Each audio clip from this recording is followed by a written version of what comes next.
रामकृष्ण हरी. विठ्ठल विठ्ठल विठ्ठल विठ्ठल विठ्ठल विठ्ठल विठ्ठल विठ्ठल. यापूर्वी पहिल्या भागामध्ये आपण वैराग्यमूर्ती संत श्रेष्ठ वामनभाऊ महाराज यांच्या जीवनचरित्रावर आधारित विवेचन केलेले आहे. आजच्या भागामध्ये आपण संत श्रेष्ठ वैराग्यमूर्ती वामनभाऊ महाराज यांचे जीवनचरित्र आणि काही दृष्टांत सखोलपणे पाहणार आहोत. प्रथम गणेश वंदन करून आपण आपल्या सेवेला सुरुवात करू.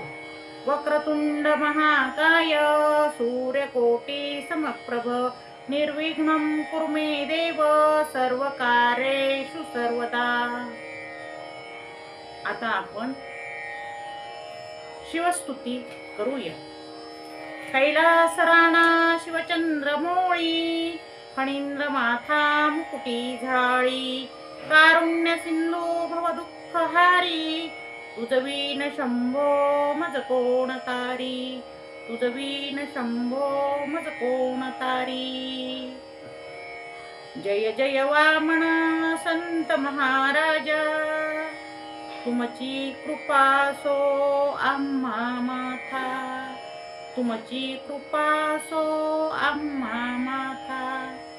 संत श्रेष्ठ वैराग्यमूर्ती वामनभाऊ महाराज यांच्या चरणी आपण शतशः वंदन करूया. आजच्या प्रवचन सेवेला आपण सुरुवात करूया. यापूर्वीच्या पहिल्या भागामध्ये आपण संत श्रेष्ठ वामनभाऊ महाराज यांच्या जन्म आणि इतर काही प्रसंगाविषयी विवेचन केलेले आहे.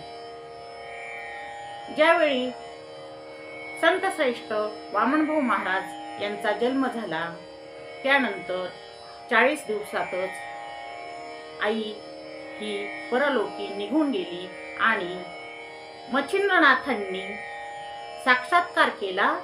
आजीला पान्हा फुटला आणि बाळ वामन याच्या अन्नाची म्हणजे दुधाची सोय केली. आजीने आईसारखेच आपला नातू वामन बाळ याचे संगोपन केले. याचे विवेचन आपण मागील भागामध्ये केलेले आहे. वामनभाऊ हे आजोळीच शाळेत जाऊ लागले. वामनभाऊ यांना एक मोठा भाऊ आहे, त्याचे नाव नारायण आणि आत्या संताबाई हिचा भाऊंवर अतिशय जीव असे. त्यावेळी भाऊ हे आजोळीच शिक्षणासाठी राहत होते.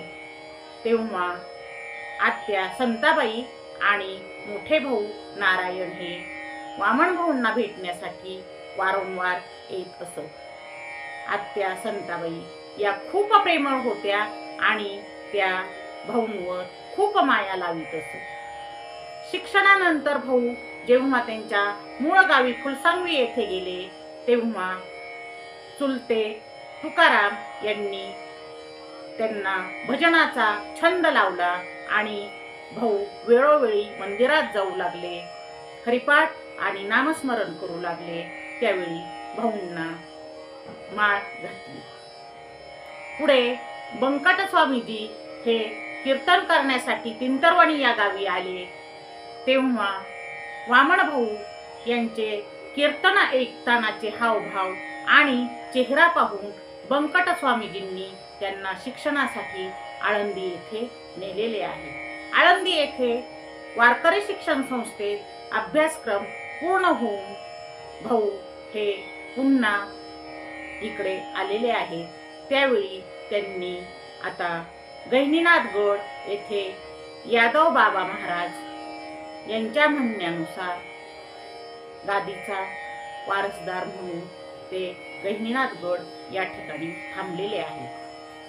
पहा, ज्यावेळी वामनभाऊ हे 40-42 दिवसांचे होते त्यावेळी मच्छिंद्रनाथांनी त्यांच्यावर कृपा केली होती आणि त्यांच्या अन्नाची म्हणजेच दुधाची सोय केली होती आणि आता ते गहिनीनाथ गडाचे वारस झालेले आहेत.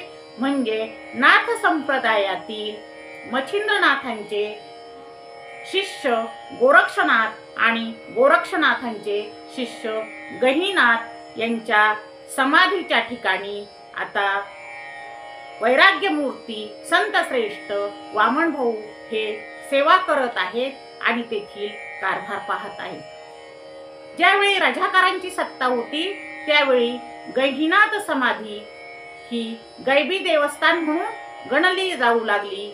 त्यावेळी प्रथमतः यादव बाबांच्या मार्गदर्शनाखाली वामन भाऊंनी आधी नाथांची मुक्तता केलेली आहे आणि रजाकाराच्या तावडीत असलेली 103 एकर संस्थांची जमीन सोडवलेली आहे। असे कार्य आता वामन भाऊ महाराजांनी चालू केलेले आहे। त्यावेळी त्यांना साथ दिली ती कुंभार बाबांनी। कुंभार बाबा हे देखील नाथ उपासक होते। त्यांची नाथांवर अतिशय भक्ती होती आणि ते गहिनीनाथ समाधी म्हणजे खालचा नाथ जुना गहिनीनाथ गड येथे सेवा करत होते। नंतर कुंभार बाबा हेही निजधामास गेले। त्यांची समाधी देखील गहिनीनाथ महाराजांच्या समाधीच्या शेजारीच आहे। तेथे सिंदफणा नदीचा उगम आहे। पहा म्हणजे समाजातील दुःख आणि दारिद्र्य हे जसे भाऊंनी जवळून पाहिले तसे आता त्या नदीतून जणू सर्व पापे ही धुवून निघत आहेत। नदीचा तेथून उगम आहे आणि ते एक रम्य ठिकाण आहे। यादव बाबा थकलेले आहेत आणि आता त्यांची वयाची जवळजवळ 130 वर्षे पूर्ण होत आलेली आहेत।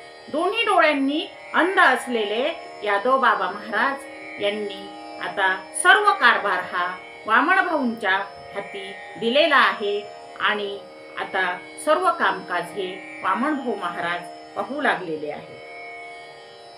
ते सर्व लोकांना शिकवत आहेत आणि समाजाचा उद्धार होण्यासाठी भागवत धर्माची पताका उंच फडकवण्यासाठी जोमाने कार्य करत आहेत। पहा ज्योतीने ज्योत पेटून त्यांनी जणू ज्योतीची मशालच ज्योतीची मालिकाच बनवलेली आहे आणि भागवत धर्माची भगवी पताका ही फडकवण्याचं काम हातात घेतलेलं आहे। वामन भाऊ यांची राहणी अगदी साधी पण विचारसरणी ही उच्च आणि अशाच तऱ्हेचा त्यांचा पोशाख आहे। त्यांचा पोशाख म्हणजे गळपट्टीचा पांढरा शर्ट आणि मखमली फेटा। त्यांचं शरीर भव्य आहे। पांढरे शुभ्र धोतर, पंचानन चेहरा आणि चेहऱ्यावर एक प्रकारचं वेगळंच तेज आहे। कपाळावर भव्य असा त्रिपुंड आणि डोळ्यांमध्ये करारीपणा, भरदार मिशा आणि आपल्या भक्तगणांवर माया ममता। पण शब्द मात्र कडक। होय, भाऊंचे शब्द हे कडक होते कारण वामन भाऊ महाराज हे शंकराचा अवतारच होते आणि शिवशंकराच्या स्वभावाप्रमाणे भाऊंचा स्वभाव रागीट, तापट आणि शब्द कडक होते, परंतु भक्तांवर माया आणि ममता होती। जर त्यांचे कोणी काही ऐकले नाही तर मग भाऊंना राग येत असे आणि मग भाऊ कडक शब्दात बोलत असत। भाऊंना वाक्सिद्धी म्हणजेच वाचासिद्धी प्राप्त होती। भाऊ जे बोलत तसेच होत असे आणि या कारणाने भक्तगण भाऊंपासून थोडा लांबच राहत असे, कारण नको भाऊंना राग येईल आणि भाऊ काहीतरी बोलतील या भीतीने आता भक्त भाऊंच्या जवळ येत नसत। त्यावेळी संत भगवान बाबा हे वामन भाऊंना नेहमी म्हणत, भाऊ तुम्ही लोकांना असे रागवत जाऊ नका हो, लोक तुमच्यापासून दुरावतील, तुमच्या जवळ येणार नाहीत।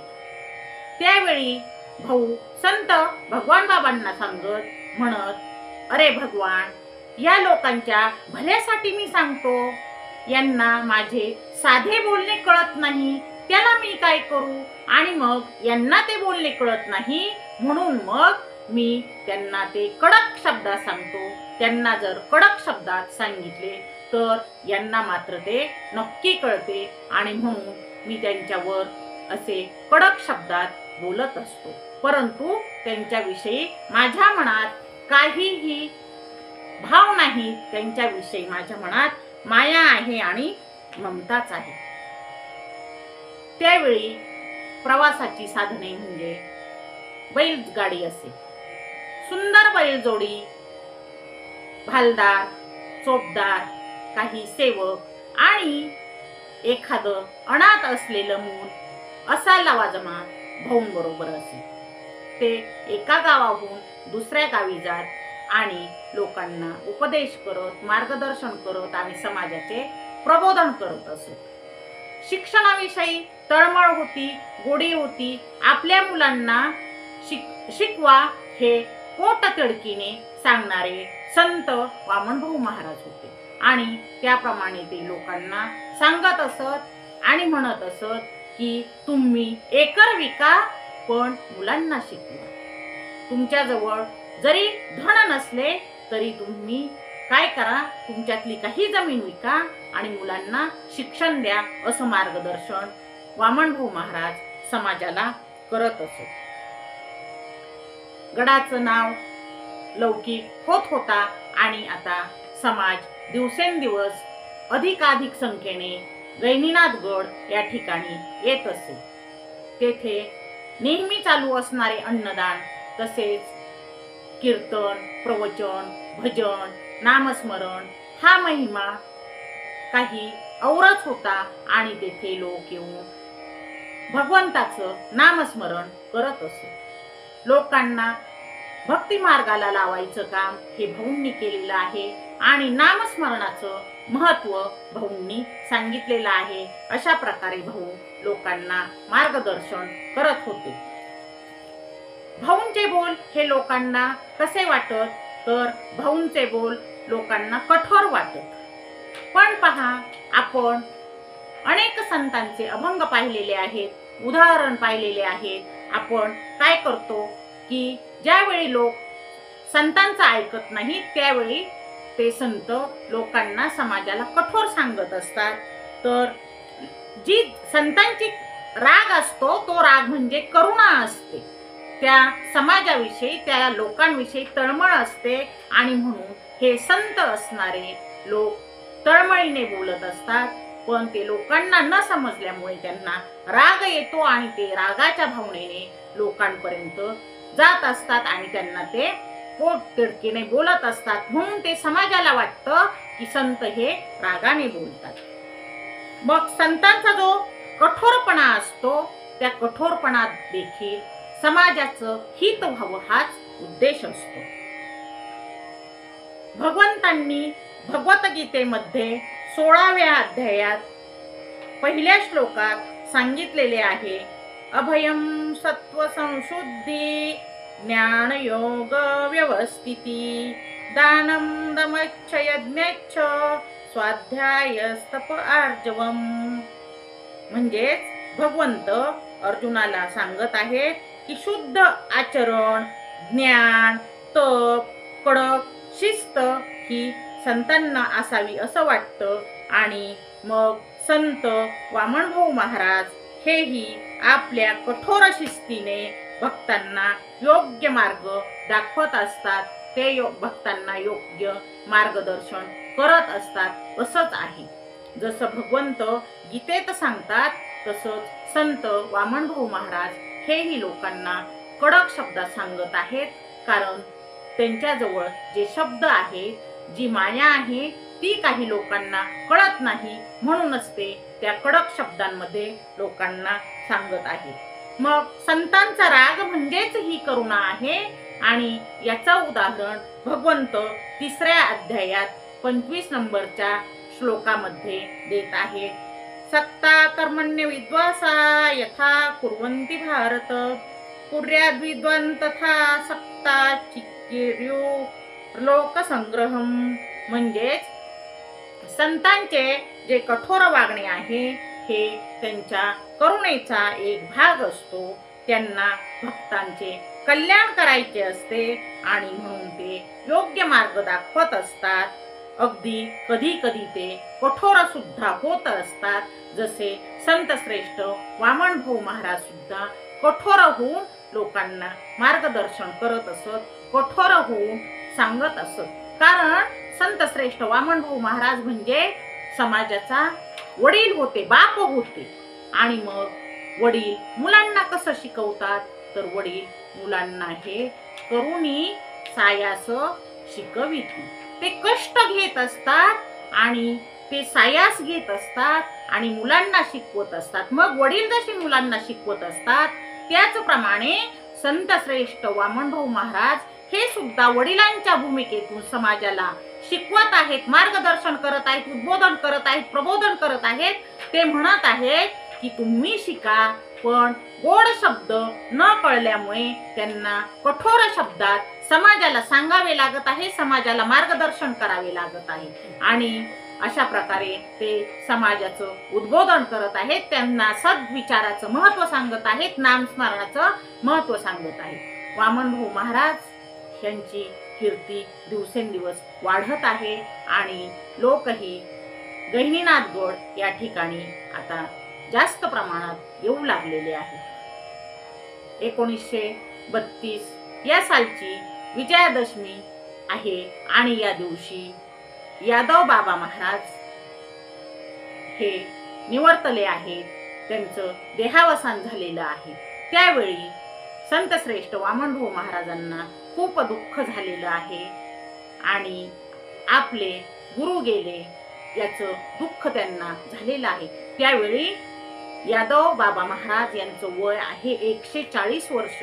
140व्या वर्षी यादव बाबांनी आपला देह ठेवलेला आहे आणि गडाची सर्व जबाबदारी संत श्रेष्ठ वामन भाऊ महाराज यांच्यावर पडलेली आहे. मग गडाचं महत्त्व वाढवायचं त्यासाठी स्वतः कष्ट घेण्याची तयारी संत श्रेष्ठ वामन भाऊ महाराजांची आहे. यादव बाबा गेले याचं दुःख आहे, परंतु गडाकडे दुर्लक्ष होऊ द्यायचं नाही हे ध्येय आहे. स्वतः वामन भाऊंनी छान झाडे लावलेली आहेत, वृक्षारोपण केलेलं आहे आणि स्वतः ते त्या वृक्षांची काळजी घेत आहेत, झाडांना जोपासना करून निगा ठेवत आहेत आणि त्यांची सर्व तऱ्हेने काळजी घेत आहेत. असे वामन भाऊ महाराज आहेत. ते सेवकांवर अवलंबून राहिलेले नाहीत, ते नेहमी स्वतःही कार्यतत्पर आहेत. आता संपूर्णपणे सर्व जबाबदारी ही भाऊंवर पडलेली आहे आणि भाऊ हे सर्व गडाचे काम पाहून आता लोकांची सेवाही करत आहेत, लोकांना उद्देशही करत आहेत. कीर्तन, भजन, प्रवचन, नामस्मरण याचं महत्त्व सांगत आहेत आणि त्यातून ते लोकांना भक्ती मार्गाला लावत आहेत.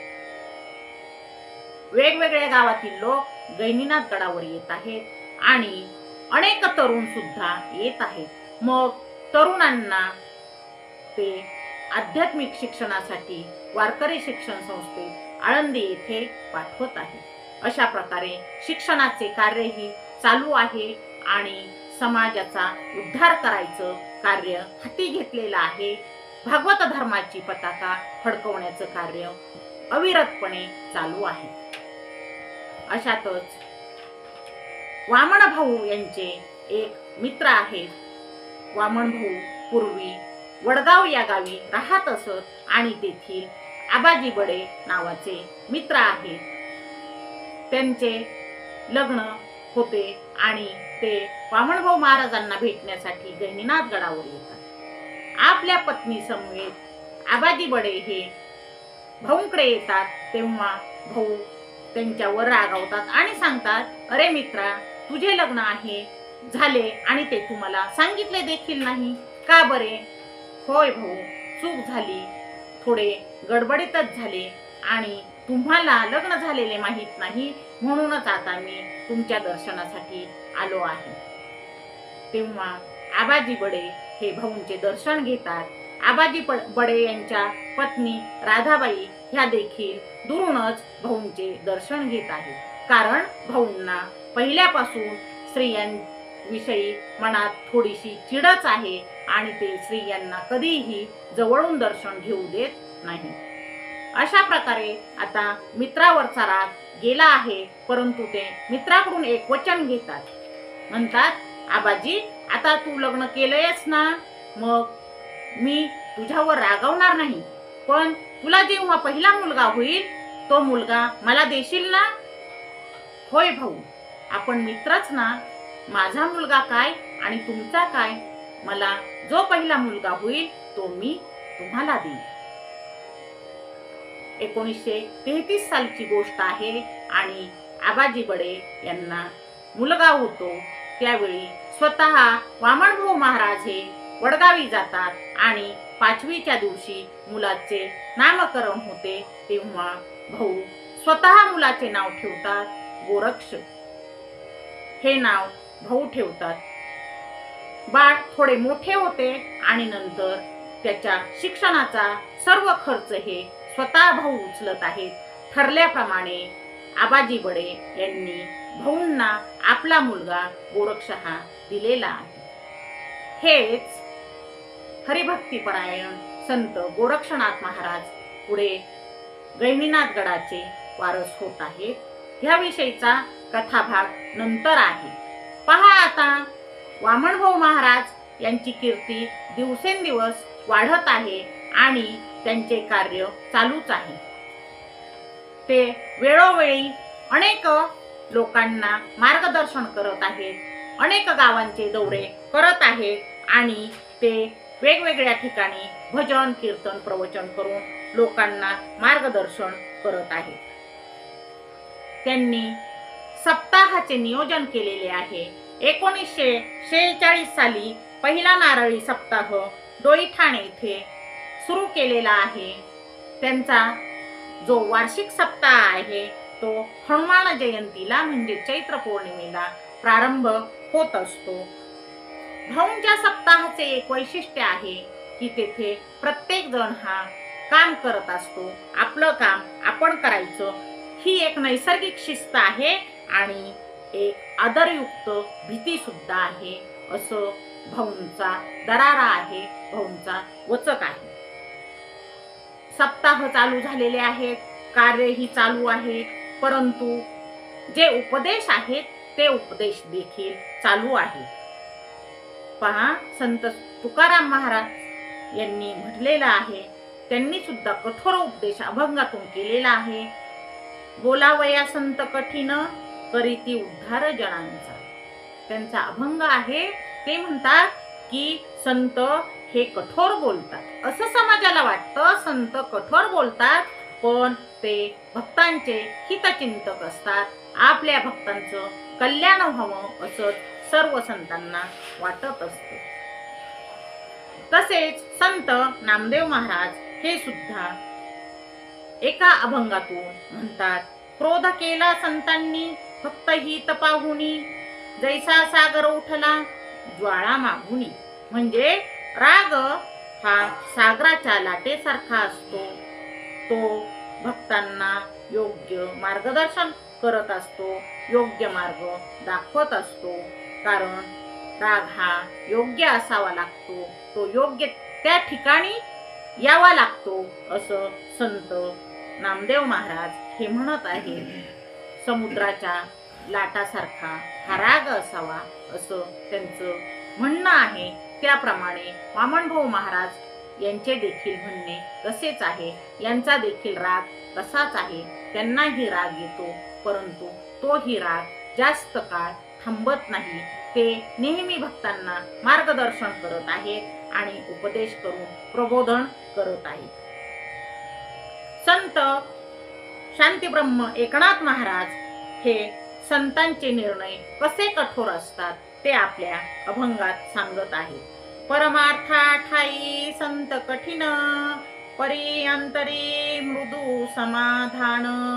म्हणजेच वरून दिसणारे हे संत, कठोर दिसणारे हे संत, आतून त्यांचे मन, त्यांचे अंतःकरण हे करुणामय असते. समाजाविषयी त्यांच्या मनात करुणा असते, परंतु समाजातील लोकांना त्यांचे बोलणे कठोर वाटते आणि हे संत कठोर आहेत, रागीट आहेत असं त्यांना वाटत असतं. संतांचा स्वभाव हा जरी कठोर असला तरी तो हितकारी असतो आणि संत हे जरी दिसायला कठोर असले तरी ते लोकांचं, समाजाचं कल्याणच परमेश्वराजवळ मागत असतात असं वाटतं. संत कठीण परी अंतरी मृदू, शिष्यांचे जीवन करती शुद्धू. संत कठीण परी अंतरी मृदू, शिष्यांचे जीवन करती शुद्धू. राग करीती जेव्हा चुकले कुणी, भक्तांसाठी ते आहेत पुणी. राग करीती जेव्हा चुकले कुणी, भक्तांसाठी ते आहेत पुणी.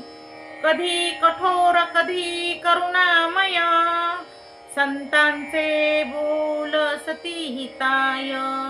कधी कठोर कधी करुणामय, संतांचे बोल सती हिताय.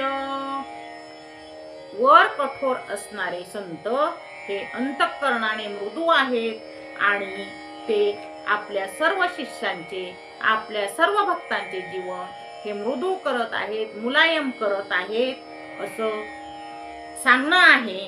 राग जरी संतांनी केला तरी तो फक्त भक्तांसाठी आहे, भक्तांना पुण्यवान करण्यासाठी तो राग आहे. कठोर वाटणारे संत हे करुणामय आहेत आणि संतांचे बोलणे हे समाजाच्या, भक्तांच्या हिताचे आहे असंच सांगणं आहे. आता वामन भाऊ महाराज यांना वाचासिद्धी, वाक्सिद्धी होती आणि ते जे बोलत ते खरे होत असे. वाणीचे सामर्थ्य कसे असते हे भगवंत एका श्लोकात सांगत आहेत. भगवद्गीतेमधील 17व्या अध्यायातील 15 क्रमांकाच्या श्लोकामध्ये भगवंत सांगत आहेत. अनुद्वेगकरं वाक्यं सत्यं प्रियहितं च यत्, स्वाध्यायाभ्यसनं चैव वाङ्मयं तप उच्यते. संतांची जी वाणी आहे ती सत्य, प्रिय आणि हितकारक अशी असावी. पहा, वामन भाऊ महाराज हे सत्य सांगत पण त्यांचे सांगणे हे समाजाला कठोर वाटते असे स्वतःच भगवंत म्हणत आहेत की संत यांचे बोलणे कठोर असले तरी ते समाजासाठी आहे, समाजातील हितासाठी आहे. श्रीमद भागवतात सांगितलेले आहे, यथा वाचो भिजत्याति तथा भवति तद्ग्रहे, सत्यं भयात् प्रियं ब्रूयादिति धर्मस्य लक्षणम्. वाणीत असलेल्या शक्तीमुळे भविष्य काळ घडतो. जी वाणी आहे, जे बोल आहे, तिच्यात जी शक्ती आहे त्या शक्तीमुळेच आपला पुढचा काळ म्हणजे भविष्य काळ घडत आहे. आणि म्हणून संत यांचे शब्द सत्य होतात, त्यांच्या वाणीमध्ये सामर्थ्य असतं, ते जे बोलतात ते सत्य होत असतं. याची अनेक उदाहरणे आहेत. वामन भाऊ महाराज यांच्या संदर्भात घडलेली वाचासिद्धीची उदाहरणे आहेत.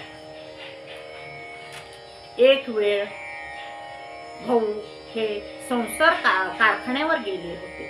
दुष्काळ पडलेला आहे आणि समाजाने गाया आणि गुरे आणून गहिनीनाथ गडावर सोडलेली आहेत. साऱ्याचा प्रश्न आहे. गाया गुरे यांना सांभाळायचे कसे हा प्रश्न समाजावर पडलेला आहे. आणि आता समाजाने, लोकांनी, भक्तांनी ती गाई गुरे आणून गडावर सोडलेली आहे. त्यांच्या खाण्यापिण्याची व्यवस्था कशी करावी हे वामन भाऊ महाराजांना कळेना. आणि मग ते संसार या साखर कारखान्यावर गेलेले आहेत.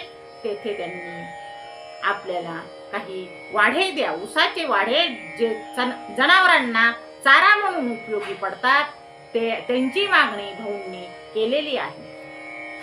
वाढे घेऊन जा असे काही लोकांनी सांगितले आणि त्यावेळी बैलगाडीने वाढे आणण्यासाठी लोक गेलेले आहेत. वाढे भरले जात आहेत आणि अचानक कारखान्यावर एक अधिकारी येतात. ते सांगतात, वाढे कोण भरत आहे आणि कशासाठी कुठे चालले आहे. त्यावेळी गाडी भरणारे लोक सांगतात, वामनभाऊ महाराजांनी हे वाढे गहिनीनाथगड या ठिकाणी चालवले आहेत, नेणार आहेत आणि त्यासाठी आम्ही हे वाढे भरत आहोत. गाई गुरांना चारा नाही आणि म्हणून येथून आम्ही उसाचे वाढे घेऊन जात आहोत. तेव्हा अधिकाऱ्याला खूप राग येतो आणि अधिकारी मोठ्याने ओरडतो, म्हणतो की कोण वामनभाऊ महाराज, वाढे न्यायचे नाहीत, मी तुम्हाला वाढे नेहून देणार नाही. ही गोष्ट गाडी भरणारे लोक वामनभाऊंच्या कानावर घालतात. त्यावेळी स्वतः भाऊ तिथे येतात आणि अधिकाऱ्याबरोबर बोलतात. ते म्हणतात, अहो, गाई गुरांची खाण्याची पंचायत झाली आहे, त्यासाठी वाढे न्यायचे आहेत. मी आधीच मागितले होते आणि घेऊन जा असे सांगितले, म्हणून गाड्या पाठवलेल्या आहेत. तेव्हा अधिकारी काहीही ऐकून घेण्याच्या मनस्थितीत नाहीत. ते मोठमोठ्याने भाऊंना बोलत आहेत. भाऊंना राग येतो आणि भाऊ म्हणतात, नको तुमचे वाढे आम्हाला, नको तुमचे वाढे आम्हाला, आग लागो कारखान्याला, आग लागो कारखान्याला असं म्हणून भाऊ हे तेथून चालू लागतात. कारखान्याकडे पाठ फिरवतात. थोडेसे अंतर पुढे जातात. बरोबर सहकारी आहेत, वाढे भरणार लोक सुद्धा आहेत आणि तिकडे कारखान्याला आग लागते. कारखाना पेट घेतो. तेव्हा त्या अधिकाऱ्याला सर्व कारखान्यातील कामगार म्हणतात की तुम्ही भाऊंना वाढे नेऊ दिले नाहीत. त्यांना राग आला आणि म्हणून ते म्हटले की जळो तुझा कारखाना, कारखान्याला आग लागो, म्हणून कारखाना पेटला आहे. तुम्ही लवकर जा आणि भाऊंची क्षमा मागा, त्यांचे पाय धरा. आता दुसरा पर्यायच नव्हता. त्यामुळे अधिकारी धावतच भाऊंच्या मागे गेलेले आहेत आणि त्यांनी भाऊंची क्षमा मागितलेली आहे. भाऊंच्या चरणी नतमस्तक झालेले आहेत. भाऊंना म्हणतात की माझी चूक झाली. त्यावेळी भाऊ म्हणाले की जा मागे, काही होत नाही कारखान्याला, मागे जा. हे शब्द भाऊंचे आहेत. अधिकारी आणि कारखान्यातील कामगार हे कारखान्याकडे मागे गेलेले आहेत. येतात, कारखाना पाहतात, तो आग विझलेली आहे आणि काहीच नाही, कुठेही काहीही नुकसान नाही. हे शब्द आहेत भाऊंचे. संत श्रेष्ठ वैराग्य मूर्ती वामनभाऊ यांचे हे बोल आहेत. तेव्हा सर्वांनी प्रेमाने एकदा नामस्मरण करूया. बोला, विठ्ठल विठ्ठल विठ्ठल विठ्ठल विठ्ठल विठ्ठल विठ्ठल विठ्ठल. अशा प्रकारे भाऊ जे मग बोलतील ते खरे होत आहे. असाच एक प्रसंग आहे. एक भजनी नित्यनेमाने गहिनीनाथ गडावर येत असे आणि नामस्मरण करत असे. तो नेहमी तेथेच असे. पण 8-10 दिवस झाले भजनी आलेला काही दिसेच ना. भाऊंना चिंता लागली. काय झाले असेल? काही आजारी असेल का? किंवा काही घरामध्ये घडले असेल का? असे भाऊंना वाटले. म्हणून भाऊ हे स्वतः त्याच्या गावी गेलेले आहेत. भाऊंनी चौकशी केली की भजनी गडावर आलाच नाही. पारावर जाऊन बसलेले भाऊ, त्यांच्याजवळ गावातील सर्व लोक जमलेले आहेत आणि सर्व लोक आपापल्या परीने त्या भजनी व्यक्तीला बोलावून आणण्याचा प्रयत्न करत आहेत. परंतु भजनी काही कोठे दिसेच ना. कोठे गेला असेल? कोठे गेला असेल? भाऊंना लोक सांगत आहेत की इथेच होता, परंतु आता सापडतच नाही. काय करावे? कोठे गेला असेल? स्वतः वामनभाऊंना सर्व ज्ञात असते असेच वाटते. भाऊ म्हणतात, ना सापडू देत, आत्ता नाही सापडला तर 8 दिवसांनी सापडेल तो दरीखोरीत. 8 दिवसांनी सापडेल तो दरीखोरीत, नाही सापडू देत आत्ता. भजनी हा मुद्दामच गडावर येत नव्हता हे भाऊंना कळलेले आहे आणि त्याच्या गावामध्ये भाऊ गेले तरी भजनी भेट घेण्यासाठी येत नव्हता. तो जास्तच संसारात आणि प्रपंचात गुंतलेला आहे हे भाऊंनी पाहिले आणि भाऊंनी तेथे जमलेल्या लोकांना सांगितले, समाजाला सांगितले की आत्ता नाही सापडू देत, 8-10 दिवसांनी सापडेल एखाद्या दरीखोरीमध्ये. हे भाऊंचे शब्द आहे. लोक विसरून गेले आणि भाऊही पुन्हा गहिनीनाथ गडावर गेलेले आहेत. 7-8 दिवस झाले आणि गावाच्या जवळ असणाऱ्या दरीमध्ये काही जंगली श्वापद आहेत आणि काही पक्षी आहेत, गिधाड जाताना दिसत आहेत. काय झाले असेल, काय झाले असेल? गुरे चारणारे लोक तेही म्हणत आहेत तिकडून काहीतरी वास येत आहे. काय झाले असेल? त्यावेळी सर्वांना कळत आहे की तिथे मनुष्य दरीमध्ये पडलेला आहे आणि हाच तो भजनी आहे. तो 8-10 दिवसांनी समाजाला सापडलेला आहे, त्याला तेथून आणलेले आहे असे भाऊंचे बोल आहेत. 8-10 दिवसांनी भजनी दरीमध्ये सापडलेला आढळून आलेला आहे. जे बोलतील ते खरे होते आणि कठोर बोलणे हे लोकांना वाटते, परंतु माया आहे ती कळत नाही. म्हणून भाऊंना कधी कधी खेदही वाटत असतो. ते म्हणतात की मी जे बोलतो ते तुमच्यासाठीच बोलतो, तुमचं हित हवं असंच मला वाटतं आणि मग तरीही तुम्हाला चांगले का कळत नाही हे मलाच काही समजत नाही. कधी कठोर कधी करुणामय, संतांचे बोल सती हिताय. रागवले जेव्हा भक्तावर, त्याच्याच उद्धारासाठी वर. भाऊंची ती शिकवण कठोर परी करुणामय. असाच प्रसंग एका गावातील आहे. भाऊ देणगी गोळा करत असत. त्यावेळी पैसा जास्त प्रमाणात नसे, लोक धान्य सुद्धा देत असत, काही लोक पैसेही देत असत. असेच एका गावी भाऊ गेले आणि देणगी मागत असत. त्यावेळी एका व्यक्तीने भाऊंना त्या काळात 25 रुपये देणगी दिली. 25 रुपये देणगी एकाच व्यक्तीने दिली. हे पाहून भाऊंनी इतर लोकांकडे त्या व्यक्तीबद्दल चौकशी केली की ती व्यक्ती कोण आहे किंवा काय करते, शेतकरी आहे की काही उद्योग करते किंवा काही नोकरीला आहे याची चौकशी केली. त्यावेळी भाऊंना असे समजले की ज्या व्यक्तीने हे 25 रुपये दिलेले आहेत ती व्यक्ती एक गरीब आहे आणि रोजच्या खाण्याची सुद्धा त्याची मारामार आहे. परंतु ही फक्त आपल्यावरील भक्ती आहे.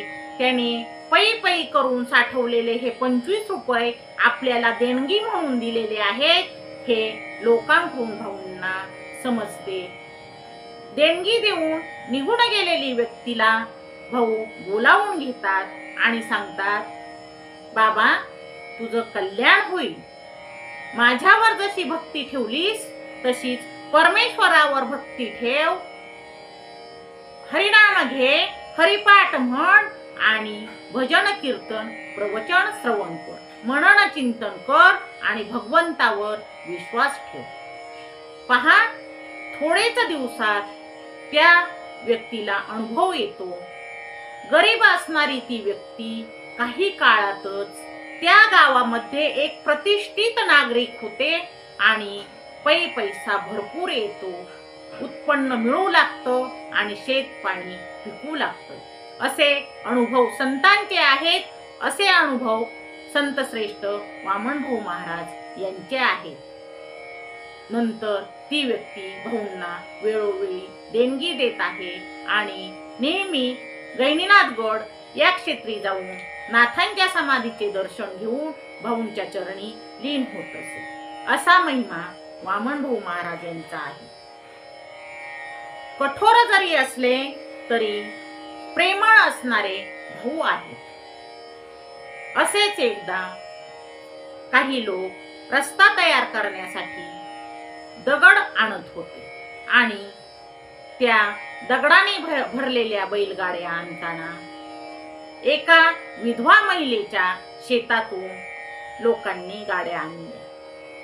विधवा महिला आहे, तिच्या शेतात ज्वारीचे पीक आहे आणि तिने आरडाओरडा गोंधळ केलेला आहे. माझ्या पिकाचे नुकसान झाले आहे असं ती गाडीवान लोकांना ओरडत आहे आणि तिचा आरडाओरडा हा संत श्रेष्ठ वामनभाऊ महाराजांच्या कानावर गेलेला आहे. भाऊ म्हणतात की काय झाले, त्या स्त्रीला कोणी काय केले?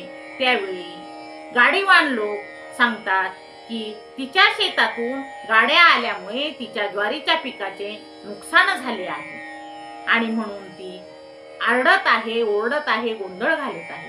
तेव्हा भाऊ म्हणतात बरोबर आहे ना रे, तिच्या पिकाचे नुकसान झाले ना, मग तिला राग येणारच ना. भाऊ स्वतः महिलेजवळ जातात, तिला म्हणतात बाई तुझ्या शेतात किती पोते धान्य होत असतं?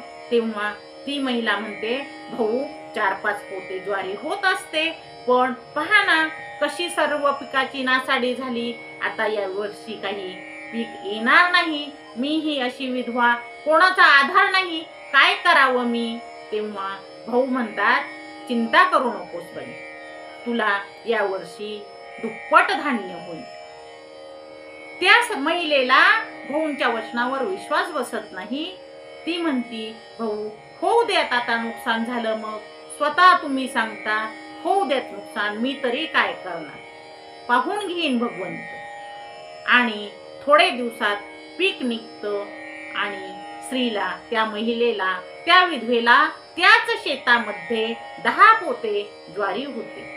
भाऊंच्या वचनाची तिला आठवण येते. ती बैलगाडीमध्ये 1 पोते धान्य घेते. पोते घेऊन ती गहिनीनाथ गडावर येते आणि ते धान्य गडावर देते. भाऊंना नमस्कार करते आणि सांगते भाऊ तुम्ही म्हणलात त्याप्रमाणे मला 10 पोते ज्वारी झाली. माझ्या शेतात कधीही इतकं धान्य होत नव्हतं, 4-5 पोते एवढंच धान्य व्हायचं, पण तुम्ही बोलल्यामुळे ही ज्वारी झालेली आहे, म्हणून मी हे 1 पोत धान्य घेऊन आले आहे. त्यापुढे ती स्त्री 13 वर्ष होती. त्या काळात ती दरवर्षी 1 पोत धान्य, 1 पोत ज्वारी ही गडावर आणून देत होती. असे भक्त आहेत आणि असे संत असतात. संत हे लोकांचे कल्याण करणारच असतात आणि लोकांनी जरी आरडाओरडा केला तरी ते समजून घेणारे हे संत असतात. भाऊंचं तत्वज्ञान हे अमोघ असेल. आपल्या तत्वज्ञानातून ते लोकांना प्रेम शिकवत, सहिष्णुता शिकवत आणि माणसाने माणसाशी माणसाप्रमाणे वागावं याची शिकवण देत. ते म्हणत अरे तुम्ही गुराढोरांवर प्रेम करता, पाऊस पाणी आला तर त्यांनाही निवारा करताना, मग तुम्ही माणसाला जपा, एकमेकांची मनं राखा आणि एकमेकांचा मान सुद्धा ठेवा. संत एकनाथ महाराज एका अभंगात म्हणत आहेत, आपुले सदा चित्त हरिविन नसे, प्रभू चरणी असे जन्मोजन्मी. म्हणजे आपलं जे चित्त आहे ते नेहमी भगवंतात पाहिजे आणि प्रत्येक जन्मात ते चित्त हे प्रभूच्या चरणी असावं असं संत एकनाथ महाराज म्हणत आहेत. आणि तेच वागणं वामनभाऊ महाराजांचं आहे. त्यांचं तत्वज्ञान हे प्रभूसाठी आहे, प्रभूच्या चरणी आहे आणि अखंड प्रेम आणि समर्पण हे प्रभूचरणी आहे. जे कारंजले गांजले त्यासी म्हणे जो आपुले, तोची साधू ओळखावा देव तेथेची जाणावा. समाजातील सर्व लोकांना भाऊ प्रेमाने बोलत असत, सर्वांची काळजी घेत असत आणि जो साधू आहे तो अशीच दीनदुबळ्यांना मदत करत असतो. तेच वर्तन, तेच वागणं हे संत श्रेष्ठ वामनभाऊ महाराजांमध्ये होतं. जी बुद्धी आहे, जे तत्वज्ञान आहे, तिचा उपयोग समाजासाठी करायचा आणि समाजाला प्रगतीपथावर न्यायचं, समाजाची उन्नती करायची हे ध्येय ठरलेलं आहे आणि त्या ध्येयाप्रमाणे वामनभाऊ महाराज हे वागत आहेत. संत नामदेव महाराज एका अभंगात म्हणतात, पंढरीच्या राया तुझी करूया सेवा, गावोगावी गाऊ तुझे अभंग देवा. पंढरीच्या राया तुझी करूया सेवा, गावोगावी गाऊ तुझे अभंग देवा. नामदेव महाराज म्हणत आहे की हे विठ्ठला, हे पांडुरंगा, तुझी सेवा करण्यासाठी आम्ही गावागावांमध्ये फिरतो, गावागावांमध्ये जातो आणि अभंग गातो. देवा, तुमच्या स्तुतीचेच ते सर्व अभंग आहेत आणि ते अभंग गाऊन आम्ही लोकांना सांगत आहेत की भक्ती करा, प्रेम करा, साधना करा, परमेश्वराला आपलं म्हणा. पहा, परमेश्वराचं प्रेम हे अखंड आहे. तुम्ही कुटुंबावर प्रेम करता, माणसांवर प्रेम करता, पण त्यांचं प्रेम हे वेळोवेळी बदलणार आहे. पण भगवंताचं प्रेम हे कधीच बदलत नाही. ते नेहमी तुमच्या मदतीला येत असतं, ते नेहमी तुमच्या मदतीला येत असतं.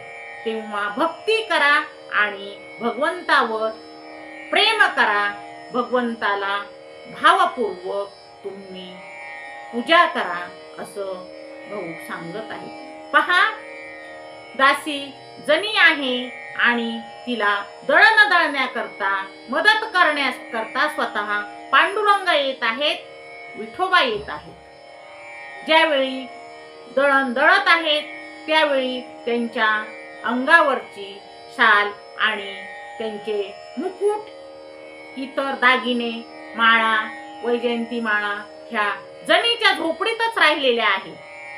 आणि अनवधानाने काकड आरतीची वेळ झाली म्हणून ते दासी जणीची वाकळ म्हणजे गोधडी घेऊन ते मंदिरात गेलेले आहेत. ज्यावेळी पुजारी येतात त्यावेळी पाहतात की देवाचे अलंकार नाहीत आणि मुकुट पण नाही, देवाचा शेला पण नाही, आणि ही वाकळ कुणाची देव घेऊन आले आहेत.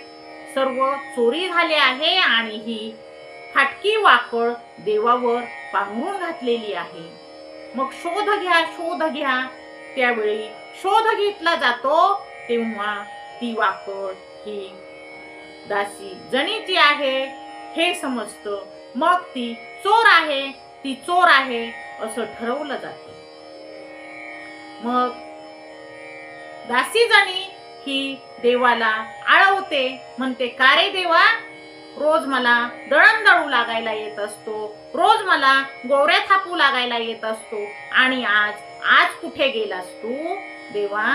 अरे आता पहा, मला फासावर देण्याची तयारी चालू झाली आहे. तेव्हा देवा लवकर ये, धावा करते. जनाबाई परमेश्वराचा, भगवंताचा धावा करत आहे आणि तिला फासावर देण्यासाठी ज्यावेळी नेतात त्यावेळी त्या सुळाचं पाणी होतं, त्या सुळाचं पाणी होतं. तेव्हा सर्वांना समजतं ही चोरी काही संत जनाबाईने केलेली नाही, तर विसरभोळा भगवंतच आपलं सर्व सामान हा तिच्या झोपडीमध्ये विसरून आलेला आहे. अशी ही भक्ती आहे, अशी ही संत जनाबाई यांची भक्ती आहे. त्या भक्तीचं श्रेय स्वतःकडे घेत नाहीत, तर त्या म्हणतात, मी नामयाची दासी आहे आणि नामया ज्याप्रमाणे नामदेव महाराज ही देवाची सेवा करतात त्याप्रमाणेच मी ही सेवा करते. सर्व श्रेय संत नामदेव महाराजांना देत असतात. त्याप्रमाणे तुम्ही भक्ती करा असं संत वामनभाऊ महाराज लोकांना वेगवेगळे दृष्टांत देऊन सांगत आहेत आणि तुम्ही देवाची पूजा करा, देवाला आळवा, हेच ते वेळोवेळी समाजाला मार्गदर्शन करत आहे. भाऊंचं तत्वज्ञान ऐकण्यासाठी लोक लांबून लांबून येतात आणि लांबून येणाऱ्या लोकांना येण्यासाठी, संध्याकाळच्या वेळी येण्यासाठी रस्ता नाही ही खंत भाऊंच्या मनाला आहे. मग रस्ता करायचा, पण तो कसा करायचा? तेव्हा 8 गाव पुठ्ठ्यातील गहिनीनाथ गडाच्या जवळ असणारी जी 8 गावं आहेत तेथील विश्वस्त मंडळ आहे आणि तेथील लोकांबरोबर चर्चा होते आणि ठरते श्रमदानातून आपण दगड मातीचा रस्ता करूया. मग सर्वजण कामाला लागतात. 8 गाव पुठ्ठ्यातील लोक म्हणजे भाऊंचं जणू सैनिकच असतं. भाऊंनी सांगायचं आणि लोकांनी ऐकायचं. तेथील विश्वस्तांना सांगितल्यानंतर त्यांचं इतर लोकांनी ऐकायचं, असं होतं. आणि त्याप्रमाणे सर्व लोक आता श्रमदानातून रस्ता करण्यासाठी आलेले आहेत. दगड आणले जात आहेत, माती आणली जात आहे आणि लोकांची सोय व्हावी, त्यांना त्रास होऊ नये म्हणून हा रस्ता तयार करण्याचं काम चालू आहे. स्वतः संत श्रेष्ठ वामनभाऊ महाराज हे देखरेख करत आहेत, सर्वांची काळजी घेत आहे. काम जपून करण्यासाठी वेळोवेळी सूचना दिल्या जात आहेत आणि ते तेथे थांबून लोकांना मदतही करत आहेत. त्याच वेळी अन्नदानाचे कार्य हे गडावर अविरत चालू असते. त्याच वेळी काय होते? 9 गोसावी गडावर येतात आणि ते तेथे असणाऱ्या स्त्रियांना भिक्षा मागतात. अलख निरंजन माई भिक्षा वाढा. परंतु तिथे असणाऱ्या ज्या महिला आहेत त्या सांगतात, गोसावी महाराज, आम्ही कुणालाही भिक्षा देत नाहीत. तुम्ही इथे थांबा आणि अन्न ग्रहण करा, जेवण करा आणि नंतर जा. गडावरून विनमुख जाऊ नका. परंतु आम्ही कुणालाही भिक्षा वाढत नाही. 9 गोसावी आलेले तसेच मागे जातात. 9 गोसावी मागे गेले हे वामनभाऊ महाराजांना कळतं आणि ते घोड्यावर बसतात, गडाकडे येतात. गडाकडे येऊन तिथे असणाऱ्या स्वयंपाकी महिलांना भाऊ विचारतात, इथे गोसावी आले होते का? होय भाऊ, 9 गोसावी आले होते. मग कुठे आहेत ते? ते पुन्हा गेले. आम्ही त्यांना सांगितले, आम्ही कोणालाही भिक्षा देत नाही, तुम्ही अन्न ग्रहण करा, जेवण करून जा. परंतु ते थांबले नाही आणि ते निघून गेले. ते गोसावी विनमुख गेले म्हणून भाऊंना अतिशय दुःख होतं आणि ते गहिनीनाथ महाराजांच्या समाधीजवळ जातात आणि डोके ठेवतात आणि दुःख करतात. म्हणतात, तुम्ही दर्शन देण्यासाठी आले होते ना? नाथ, तुम्ही मला दर्शन देण्यासाठी आले होते ना? मग तुम्ही मागे का गेलात? महिलांनी तुम्हाला भिक्षा दिली नाही म्हणून तुम्ही विनमुख गेलात का? आणि दुःखाने टाहोच फोडतात. अशी श्रद्धा आहे देवांवर, अशी श्रद्धा आहे नाथांवर. नवनाथांना यावं लागतं. संत वामनभाऊ महाराजांना दर्शन देण्यासाठी, संत महात्म्य टिकवण्यासाठी प्रत्यक्षात नवनाथ तिथे आलेले आहेत गडावर आणि त्यांनी भाऊंना दर्शन दिलेलं आहे. नवनाथांनी भाऊंना दर्शन दिलेलं आहे. गहिनीनाथांची सेवा केली, मच्छिंद्रनाथांनी तारलेलं आहे आणि प्रत्यक्षात नवनाथांनी भाऊंना दर्शन दिलेलं आहे. भाऊंचं जीवन नाथांच्या दर्शनाने धन्य झालेलं आहे आणि नाथ महाराज तुम्ही भिक्षाने आणा, नाथ महाराज तुम्ही भिक्षाने आणा, असं भाऊ म्हणत आहेत. दृढ श्रद्धा आहे, अपार भक्ती आहे आणि या भक्तीच्या जोरावर भगवंतांनी नवनाथांनी येऊन भाऊंना दर्शन दिलेलं आहे, अशी श्रद्धा आहे. म्हणजेच त्यांनी जे मागितलं ते परमेश्वराला सुद्धा द्यावं लागलं असं बोलणं आहे, अशी वाचा आहे. आणि ही वाचा सिद्धी भाऊंना आलेली आहे, ती तपामुळे आलेली आहे, अभ्यासामुळे आलेली आहे. कीर्तन प्रवचन आणि हरिपाठ नामस्मरण याचं ज्ञान ते समाजाला देत आहेत. त्यांच्या उपदेशाला एक प्रकारची धार आहे आणि समाजाचा उद्धार करण्यासाठी ते सर्व कार्य करत आहेत. ते सर्व कार्य करत आहेत. तेव्हा सगळ्यांनी एकदा नामस्मरण करा, सगळ्यांनी भजन करा. विठ्ठल विठ्ठल विठ्ठल विठ्ठल विठ्ठल विठ्ठल विठ्ठल विठ्ठल विठ्ठल विठ्ठल विठ्ठल. साधी राहणी आणि उच्च विचारसरणी. विचार उच्च आहेत. Simple living but high thinking. साधं राहायचं. ज्याप्रमाणे शेतकरी लोक राहत आहेत, तळागाळातील लोक राहत आहेत, तसंच राहणं आहे. फक्त करारीपणा डोळ्यांमध्ये आहे आणि दिसण्याचा रुबाब आहे. उपदेशाला धार आहे आणि लोकांमध्ये दरारा आहे. संत आहेत आणि संतांच्या मार्गदर्शनाखाली सर्व लोक वागत आहेत, राहत आहेत आणि त्यांचे शब्द हे खरे होतात. याची प्रचिती आल्यामुळे लोक भाऊ जे सांगतील ते ऐकत आहेत आणि त्यांच्याप्रमाणे ते वागत आहेत.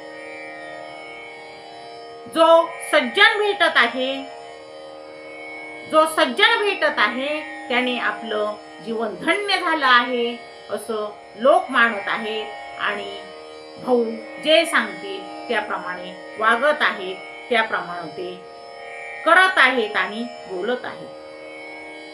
त्यांना जणू भाऊंसारखं महान रत्न हे सापडलेलं आहे आणि त्या रत्नांकडून ते शब्दांचा सागर उपदेश हा ऐकत आहेत आणि त्याप्रमाणे ते जगत आहेत. मुलांना शाळेमध्ये पाठवत आहेत, संस्कार करत आहेत.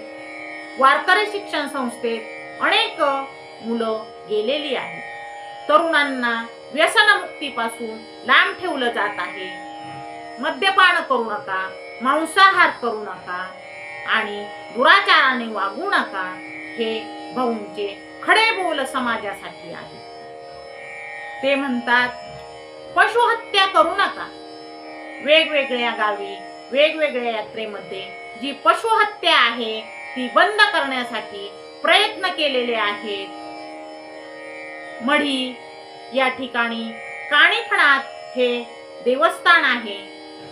नवनाथांपैकी हे एक देवस्थान आहे.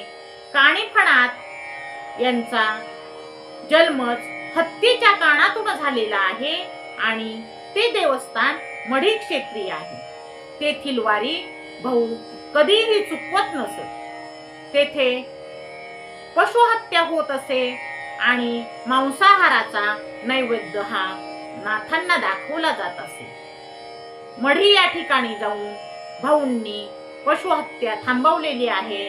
मांसाहार करू नका, देवाला मांसाचा नैवेद्य दाखवू नका, देवाला साधा गुळ चपातीचा गुळ भाताचा नैवेद्य दाखवा असं भाऊ सांगत आहेत. आणि मढी येथे असणारी ती क्रूर प्रथा बंद करण्यासाठी, अनिष्ट रूढी बंद करण्यासाठी भाऊंनी परोपरीनं प्रयत्न केलेले आहेत. त्या प्रयत्नांना यश आलेले आहे आणि जी पशुहत्या होत आहे ती आता थांबलेली आहे.